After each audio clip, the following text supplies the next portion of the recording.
Zee 24 तास एक पाऊल पुढे।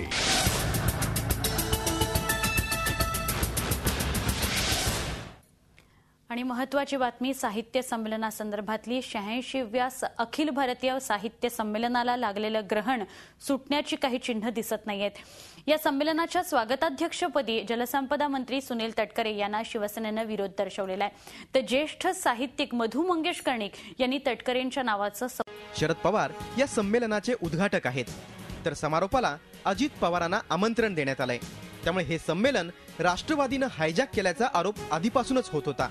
त्यातच आता सुनील तटकरेंची स्वागताध्यक्ष म्हणून निवड झाली आहे। तटकरेंवर सिंचन घोटाळ्यांमध्ये भ्रष्टाचाराचे आरोप असल्यानं शिवसेनेनं तटकरेंना विरोध दर्शवलाय। स्वागताध्यक्षपदी सुनीलजी तटकरे आहेत, मग तुम्हाला जर राष्ट्रवादीचाच पगडा ह्याच्यावरती साहित्य संमेलनावरती ठेवायचा असेल तर मग आमचे चिपळूणचेच सुपुत्र असलेले नामदार भास्करराव जाधव का नकोत? म्हणजे ह्याच्यात काहीतरी तुमचं राजकारण आहे। स्वागताध्यक्ष पदाच्या निवडीस आम्ही रत्नागिरीतले शिवसैनिक तसेच चिपळूणचे शिवसैनिक, लोकप्रतिनिधी, पदाधिकारी आम्ही तीव्र निषेध करतो। तटकरेंच्या निवडीचं कोमसापचे अध्यक्ष आणि ज्येष्ठ साहित्यिक मधु मंगेश कर्णिक यांनी मात्र समर्थन केलंय।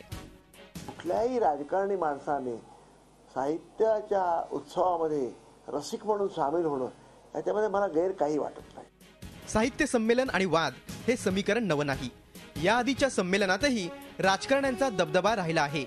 त्यामुळे आता या संमेलनालाही पुढे कितपत विरोध होतो ते पाहावं लागेल। झी 24 ताससाठी संदेश सावंत, रत्नागिरी। झी 24 तास एक पाऊल पुढे।